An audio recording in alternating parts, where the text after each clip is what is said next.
नमस्कार बंधुरा, निश्चयই আপনারা ভালো আছেন। আজ আমি আপনাদের সামনে সম্পূর্ণ একটা নতুন বিষয় নিয়ে হাজির হয়ে গেছি। আপনারা দেখে থাকবেন যে সবাই গঙ্গা নদীতে প্রদীপ ভাসান, বিশেষত বারাণসীর গঙ্গার ঘাটে বা হরিদ্বারে প্রদীপ জ্বালানো হয়ে থাকে। তো সেটার কারণ জানতে পারলে আপনারা অবাক হয়ে যাবেন। গঙ্গা নদীতে প্রদীপ দেওয়ার কারণ হলো গঙ্গাকে পবিত্র নদী বলে মনে করা হয় এবং তাকে পুজো করার জন্য প্রদীপ জ্বালানো হয়ে থাকে। হিন্দু ধর্মে গঙ্গা নদীকে সবচেয়ে পবিত্র নদী বলে মনে করা হয়। গঙ্গা নদীকে ভাগীরথী নামেও ডাকা হয়। গঙ্গা নদীতে স্নান করলে পাপ দূর হয় এবং মোক্ষ লাভে সাহায্য করে বলে বিশ্বাস করা হয়। গঙ্গার তীরে লক্ষ লক্ষ মানুষ পূজা, স্নান এবং বিভিন্ন ধর্মীয় অনুষ্ঠান পালন করে। গঙ্গা নদীর জলে ব্যাকটেরিওফেজ থাকে, যা ব্যাকটেরিয়াকে খেয়ে ব্যাকটেরিয়ার বৃদ্ধি রোধ করে। উত্তরাখণ্ডের দেবপ্রয়াগে ভাগীরথী এবং অলকানন্দা নদী একত্রিত হয়ে গঙ্গা তৈরি করে। যমুনা, কোশি, গণ্ডক এবং ঘাগরা হল গঙ্গার প্রধান উপনদী। ঋষিকেশের গঙ্গা আরতির কিন্তু একটা তাৎপর্য আছে। হিমালয়ের পাদদেশে অবস্থিত ঋষিকেশ নামক স্থানটি তার আধ্যাত্মিকতার জন্য পরিচিত, যেখানে তীর্থযাত্রী এবং ভ্রমণকারীরা উভয়ই আসেন। আধ্যাত্মিক আচার অনুষ্ঠানের সাথে এর অনেক সংযোগ রয়েছে, তবে এর মধ্যে ঋষিকেশের গঙ্গা আরতি সবচেয়ে আকর্ষণীয়ভাবে ব্যক্তিগত। পবিত্র গঙ্গা নদীর প্রতি ভক্তি এবং কৃতজ্ঞতা প্রকাশ করে। ঋষিকেশের গঙ্গা আরতি সন্ধ্যায় যখন সূর্য অস্ত যাওয়ার সময় দিব্য গঙ্গার তীরে করা হয়, সেই সময় প্রদীপ, মন্ত্র বা নৈবেদ্যের মাধ্যমে একজন ভক্ত নদীর কাছে দিনের শেষ প্রার্থনা করেন। শুধু তাই নয়, ভক্তরা নদীর আশীর্বাদও কামনা করেন, কারণ ভারতীয় সংস্কৃতিতে এই নদীকে দেবী হিসাবে বিবেচনা করা হয়। এটি মন ও আত্মাকে পবিত্র করে, শান্তি প্রদান করে এবং আধ্যাত্মিক জগতের সাথে সংযোগ স্থাপনে সহায়তা করে। গঙ্গা নদীকে জীবনযাপনকারী লক্ষ লক্ষ মানুষের জীবনরেখা হিসাবে পুজো করা হয়, যার ফলে তাদের পাপ শুদ্ধ হয়। আরতির অংশ হওয়া বা যোগদান কর্মকে আরও শক্তিশালী করে এবং এইভাবে ব্যক্তির ভাগ্য এবং ভাগ্যকে প্রভাবিত করে। প্রকৃতি এবং ঐশ্বর্য সাথে ব্যক্তির সম্পর্ককে স্থাপন করে ইতিবাচক শক্তি দিয়ে। যদি কেউ মনে করেন এই পবিত্র পরিকল্পনা আপনারা দেখতে চান গঙ্গা আরতি, তাহলে তার কিন্তু সেরা কিছু স্থান আছে, যেমন ত্রিবেণী ঘাট। ঋষিকেশের গঙ্গা আরতির জন্য এটি প্রথম এবং সবচেয়ে জনপ্রিয় স্থান।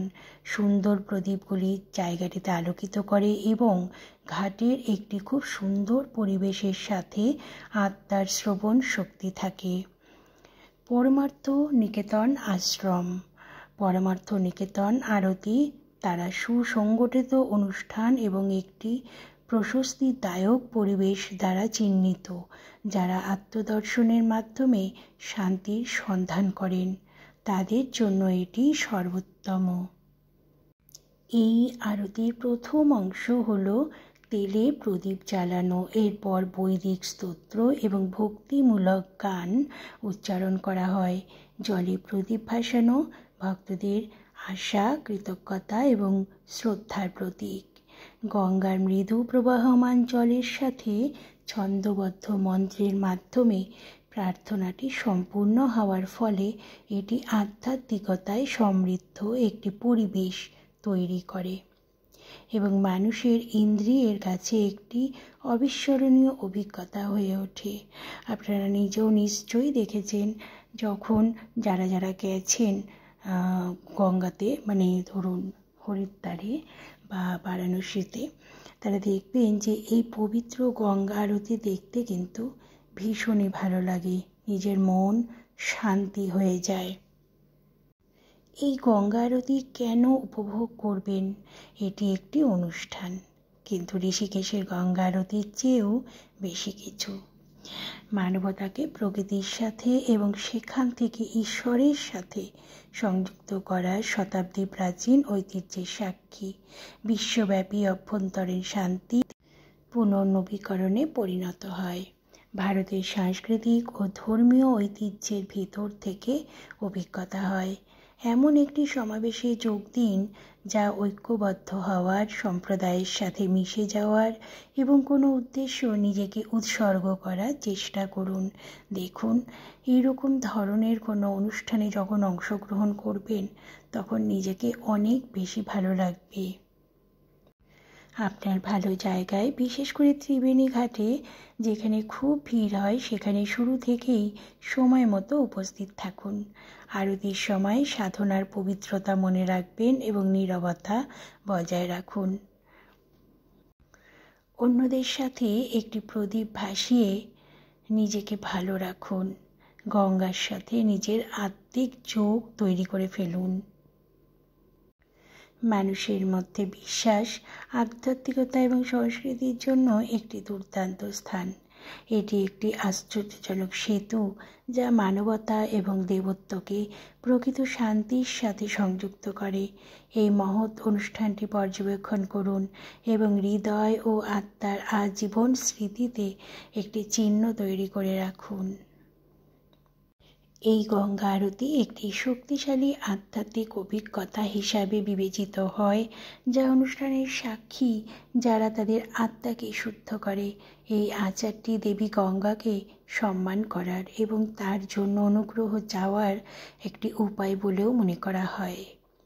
আরতির সাথে তবলা, হারমোনিয়াম এবং ট্রাম্পেটের মতো ঐতিহ্যবাহী যন্ত্রে সঙ্গীত পরিবেশন করা হয়ে থাকে। 1997 সালে বারাণসীর দশাশ্বমেধ ঘাটে নিয়মিত গঙ্গা আরতি শুরু হয়েছিল। এই সুন্দর এবং জাঁকজমকপূর্ণ আরতি দেখার জন্য সারা বিশ্ব থেকে মানুষ আসেন। যদিও বারাণসীর সমস্ত ঘাটে নিজস্ব একটা আরতির ব্যবস্থা করা হয়েছে, যতগুলো ঘাট আছে সব জায়গাতেই মোটামুটি আরতি করা হয়ে থাকে। প্রত্যেক সন্ধ্যায় কোটিতীর্থ ঘাটে পবিত্র নর্মদা নদীর সান্ধ্য আরতির মাধ্যমে সম্মানিত করা হয়। ভক্তরা এই আরতিতে যোগ দিতে পারেন এবং আধ্যাত্মিক সুবিধা নিতে পারেন। বন্ধুরা, আপনারা যারা দক্ষিণেশ্বর বা ধরুন তারাপীঠ গেছেন, দেখবেন আস্তে আস্তে সেই গঙ্গাগুলোতেও আরতির ব্যবস্থা হয়ে যাবে। আর যারা হরিদ্বার গেছেন, বারাণসী গেছেন, ত্রিবেণী গেছেন, তারা তো অবশ্যই আরতি দেখেছেন এবং গঙ্গা আরতি, প্রদীপ ভাসানোর সাক্ষী থেকেছেন। তো বন্ধুরা, আপনারা অবশ্যই আমাকে কমেন্ট বক্সে শেয়ার করবেন কারা কারা গঙ্গা আরতি দেখেছেন, আর সবার মধ্যে শেয়ার করে দেবেন এই ভিডিওটি। তাহলে সবাই বুঝতে পারবেন যে গঙ্গাকে কেন আরতি করা হয় এবং গঙ্গাতে প্রদীপ ভাসালে তার কী ফল পাওয়া যায়। সবাই ভালো থাকবেন, সুস্থ থাকবেন।